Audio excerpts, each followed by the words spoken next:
I'm Ian Moore. I think we ended up on the Dell bus or something outside of Bumbershoot. There's the EMP. And there's a bunch of people that are coming from some show or another. And then if you pan back, these are a bunch of maniacs, some of whom we know, some of whom we don't. This is how it happens. This is real rock and roll. It's happening right now. And I'm going to talk about food for a while, I think, because I'm hungry. Regionalism, like knowing what type of food to eat, but then we could go more specific. As an example, you don't eat Mexican food in the Northwest. All my friends argue with me about this, but if you've ever been down to Texas, you know that you don't eat Mexican food in the Northwest. From Mexico, I think that's probably the geographical reason, but I'm just saying from experience, you know, when you're in the Northwest, you eat cedar plank salmon, sushi, Indian food, fancy cooking school food, vegetarian food. You know, you don't eat Mexican food, and you don't eat barbecue either. Barbecue is a southern, you know, Mexican and barbecue are southern foods. Seattle right now is a perfect example. Salmon's coming in. Like if I was in Austin and I was going in and I said, hey, I'm going to make some salmon for my friends, I'd be spending like, you know, $30 for a teeny piece of fish, right? Copper River or whatever, the really good salmon. Well, that stuff's all over the place right here. So you eat salmon when you're in Seattle. Blackberries, I don't know. You eat stuff that's around here.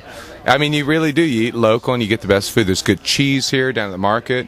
You know, Seattle's a killer town because it's a big port town, so you got stuff coming from all over the world. So what you want to do is you want to go highfalutin, you want to go to the fancy restaurants, you eat Argentinian food, you eat whatever, you eat that kind of stuff. But you don't eat soul food because it's not a soul food place. There's some all right places. You know, I grew up in Austin. I hated fish growing up because Austin, there's no fish. Now there is, but I mean there wasn't when I was growing up. In Austin, barbecue, Mexican food. Historically, you don't eat fish. Historically, you didn't eat the fancy food. Now it's better. It's changed because we're in a different community now, and the world's become quite a bit smaller because of computers, right? But Mexican food, man, you're right by the jungles of Mexico, like, you know, the Oaxacan jungles. One of my best friends just wrote a book on the best barbecue in Texas, and it's definitely not Stubbs. That's actually kind of a sore point.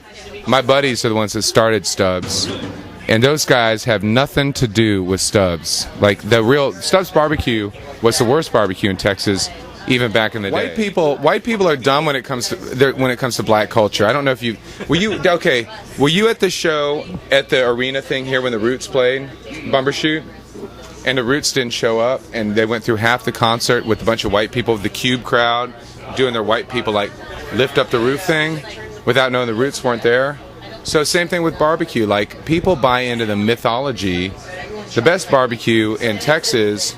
Oh, there's some awesome places. There's Cooper's, there's Copeland Inn. Those are all classic places. What's that place in Lockhart everyone loves?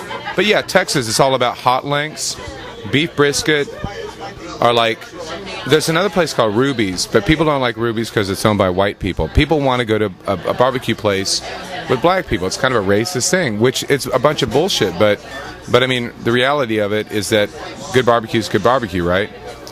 So yeah, I mean, there's all kinds of good places there.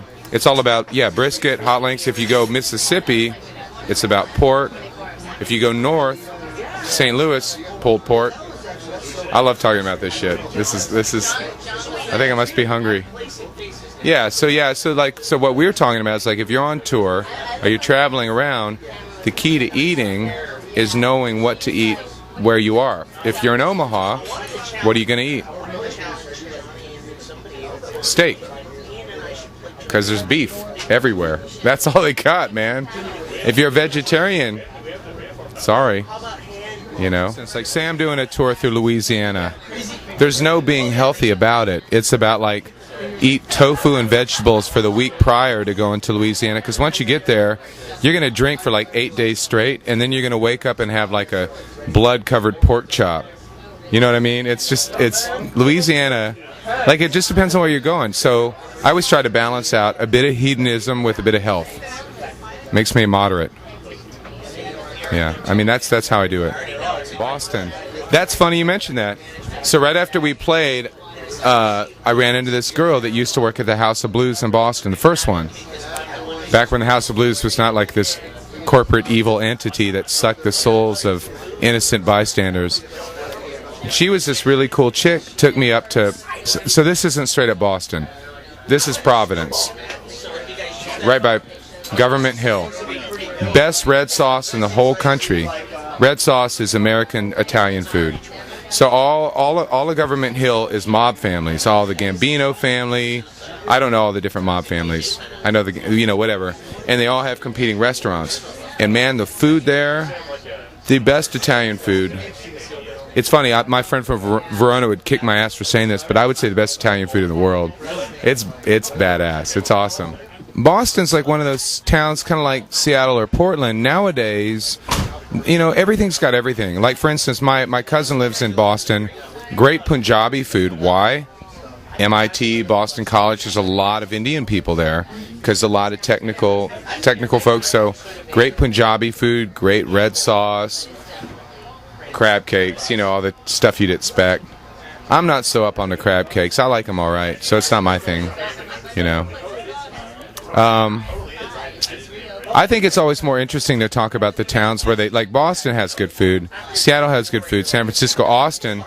But like, what do you do when you're in Des Moines? Now that's when you're in Des Moines, you fast. That's what I'd say. Just don't eat, because there's nothing that's going to make you. There's nothing that's all right. What do you feel? I personally like really, really simple, well-made food. I like fresh ingredients. So yeah, when stuff's like, I'm glad that the French thing's kind of ending and the Pan-Asian thing's bigger, because I think those flavors are better. So those kind of restaurants, I've been to a ton of those, and they tend to me, they're pretty boring.